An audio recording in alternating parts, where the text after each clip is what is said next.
Part 2, Echoes in the Dark.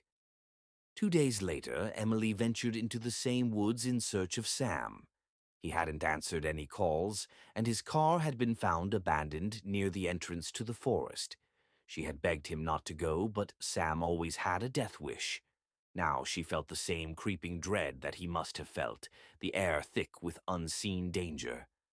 Her flashlight wavered as she walked deeper into the woods, where the trees grew unnaturally dense, the canopy blotting out the stars. And then she saw it. Blood.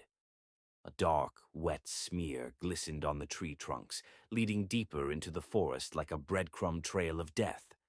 Her stomach churned, but she forced herself to follow it. The trail led to a small clearing, and there, hanging from the trees like morbid decorations, were pieces of Sam.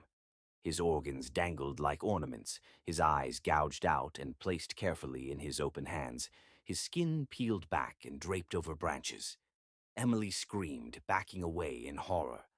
But she wasn't alone. A soft rustling came from behind her. She spun around, heart pounding, and there it was. What had once been a man, now twisted into something grotesque. Its mouth stretched impossibly wide, the jagged teeth inside stained with blood. It had no eyes, just empty sockets that somehow seemed to see her. It moved faster than she could react, slamming her to the ground, its face inches from hers.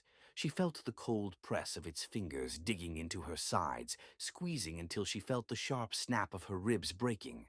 Her scream was cut off by a wet gurgle as the creature's claws tore into her abdomen. Emily's vision blurred as she watched it work, gutting her like an animal, arranging her insides next to Sam's remaining, piece by piece. As a life slipped away, last thing she saw was his hideous smile, gleaming in the darkness, as the forest swallowed her screams whole. The silent woods were quiet once again.